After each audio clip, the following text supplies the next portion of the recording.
¿Qué tal? Buen día. Vamos a seguir nuestro curso con ahora el amplificador derivador.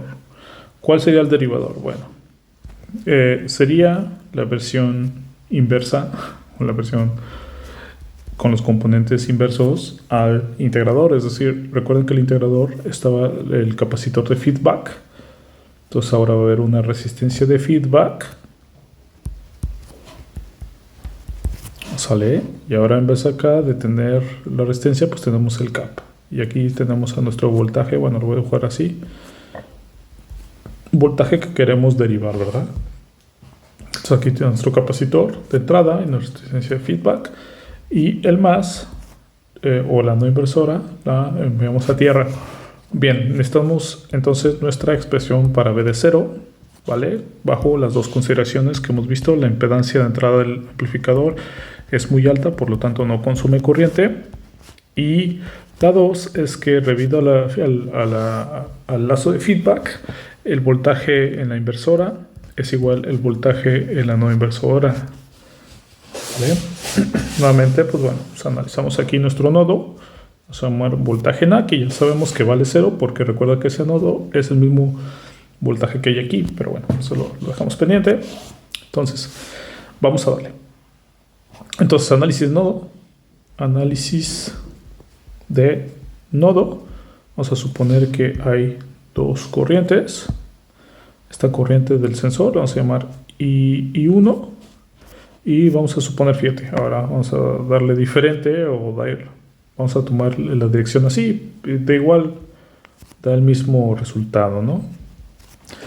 Entonces, fíjate, entonces dijimos, el análisis de nodos son las corrientes que entran, son igual a las corrientes que salen. ¿Cuál están entrando? Está entrando la corriente 1. ¿Cuál está saliendo? Ninguna, ¿verdad?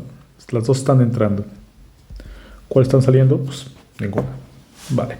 ¿Cuál sería la corriente 1? La corriente 1 realmente es la corriente en el capacitor. Recuerda que el corriente del capacitor es capacitancia por la derivada del voltaje del capacitor con respecto al tiempo, más I0.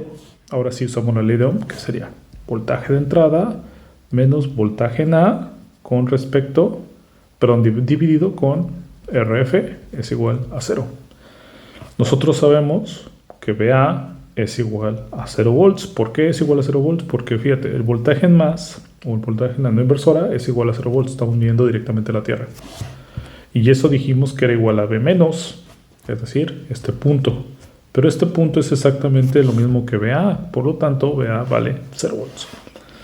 Ok, ahora, ¿cómo se expresa el voltaje del capacitor? Recuerda que el voltaje del capacitor, pues digamos que es de tipo diferencial, entonces voltaje del lado izquierdo, que sería VI, menos voltaje en el lado derecho, que sería VA. Por lo tanto, la expresión de arriba es capacitancia por la derivada del voltaje de I, menos voltaje en A, con respecto al tiempo, es igual a, más V0 menos VA sobre RF es igual a 0. Ya sabemos que V de A vale 0, entonces esto se hace 0 y esto se hace 0. Por lo tanto, tenemos que capacitancia por la derivada de V de I con respecto al tiempo más V de 0 sobre RF es igual a 0. Despejamos a V de 0. Quiere decir que eso lo pasamos del lado derecho como negativo. Recuerda que el capacitor le pusimos CDI, ¿verdad? CDI, ok. Entonces, RF está dividiendo, pasa multiplicando. V0 es igual a menos RF CDI, derivada del voltaje de entrada con respecto al tiempo. ¿Sale? Entonces, fíjate cuál es la salida. La salida precisamente es un derivador. ¿Sale? Porque tú a tu entrada le vas a meter VI y tu salida es la derivada de V de I. ¿Qué pasa? Es que es inversora también. ¿De acuerdo?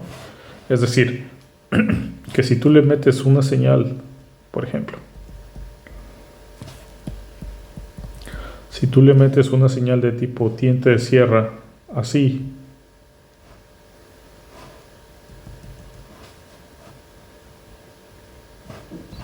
¿sale? Recuerda que esta función es como si tú lo escribieras como menos t.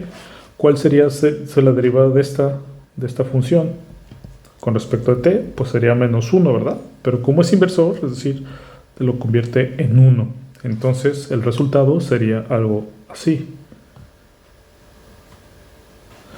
¿De acuerdo?